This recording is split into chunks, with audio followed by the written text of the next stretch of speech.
నమస్తే 99 టీవీకి స్వాగతం. నేను రవిశంకర్ వెళ్ళాం.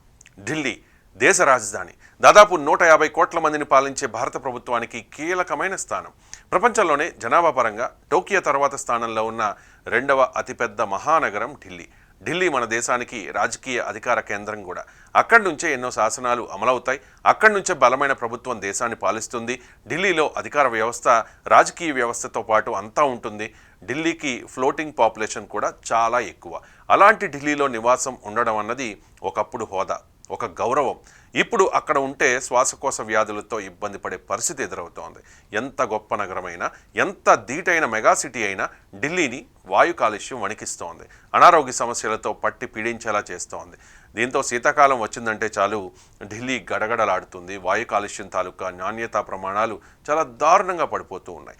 ఢిల్లీలో చాలా ప్రాంతాల్లో AQI ఏకంగా 400 దాటిపోతోంది. ఇది ప్రమాదానికి సంకేతాలుగా చెబుతూ ఉన్నారు. చలికాలం వచ్చిందంటే చాలు ఢిల్లీలో రోడ్లు కనబడవు, బయటకు వస్తే ఊపిరాడదు. మంచుతో పాటు పరిశ్రమల పొగతో గాలిలో ఆక్సిజన్ భూతద్దం పెట్టినా కనిపించడం లేదట. అనేక రకాల విషవాయువులు ఢిల్లీని ఆవహిస్తూ ఉన్నాయి. దీనిపై ప్రభుత్వం చర్యలు తీసుకోవడం లేదంటూ విపక్షాలు మండిపడుతూ ఉన్నాయి. ఇక రానున్న 3 నెలలు మరింత చలి వాతావరణం ఢిల్లీని కమ్మేస్తుంది. దాంతోపాటుగా కాలుష్యం కూడా ఢిల్లీలో ఇంకా పెరగనుందనే అంచనాలు ఉన్నాయి. అందుకే ఢిల్లీలో ఉన్నవారు ఈ సమయంలో వేరే చోటకు వెళితేనే మేలని ఆరోగ్య నిపుణులు అంటూ ఉన్నారు. వాహనాల నుంచి వచ్చే పొగ, పరిశ్రమల పొగ, ఇల్లు కట్టేటప్పుడు సిమెంట్ ధూళి ఢిల్లీ కాలుష్యానికి ప్రధాన కారణాలు. వీటి వల్ల గాలిలోకి హానికరమైన రేణువులు, వాయువులు విడుదలవుతూ ఉన్నాయి. ఢిల్లీ కాలుష్యంపై ఏడాది పొడవునా చర్చ జరుగుతూనే ఉంటుంది. ముఖ్యంగా ఢిల్లీలో ఉన్నంత కాలుష్యం మన దేశంలోనే కాదు, మరే దేశంలోని రాజధానుల్లో కూడా లేదని ఎప్పుడో తేలిపోయింది. ప్రపంచంలోనే అత్యంత కాలుష్య రాజధానుల్లో ఢిల్లీ టాప్ ప్లేస్లో ఉంది. దీనివల్ల అక్కడ నివసించే ప్రజలు ఆయుర్దాయం కూడా తగ్గిపోతూ ఉన్నట్లు ప్రపంచ వాయు కాలుష్య నివేదిక గతంలోనే వెల్లడించింది. ఒకప్పుడు ప్రపంచంలోనే అందమైన ఆహ్లాదకర నగరాల్లో ఢిల్లీ కూడా ఒకటి. దశాబ్ద కాలం నుంచి మానవ తప్పిదాలు, ప్రభుత్వాల ఉదాసీనత కారణంగా కాలుష్య కాసారంలో పడి అక్కడ మానవ మనుగడ ఉక్కిరిబిక్కిరవుతోంది. నిజానికి దేశంలోని అన్ని పెద్ద నగరాలు ఈ సమస్యతో సతమతమవుతున్నాయి.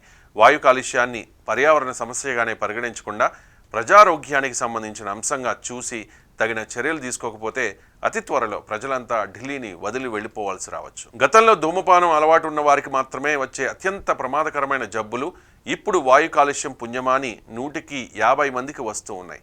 దీనివల్ల పెద్ద చిన్న తేడా లేకుండా లంగ్ క్యాన్సర్ కూడా వస్తోంది. అంతేకాకుండా హృదయ సంబంధిత వ్యాధులు, మెదడు, మూత్రపిండాల వ్యాధులతో పాటు పేగులు, జీర్ణకోశ జబ్బులు కూడా ఈ వాయు కాలుష్యం వల్ల వస్తూ ఉన్నాయి. ఢిల్లీ ప్రజలకు శీతాకాలం వచ్చింది అంటే మంచి గాలి అన్నది కరువు అవుతోంది. దాంతో ఫిబ్రవరి నెల దాకా ఇదే రకమైన పరిస్థితి ఉంటోంది. దాన్ని అధిగమించేందుకు కొన్నాళ్ల పాటు ఢిల్లీని వీడిపోవడమే బెటరా అంటే అదే మంచిది అన్నది ఆరోగ్య నిపుణుల సూచనగా ఉంది. మరి ప్రభుత్వాలు ఇప్పటికైనా ఢిల్లీలో వాయు కాలుష్య నివారణకు చర్యలు తీసుకుంటాయో లేదో అన్నది చూడాలి.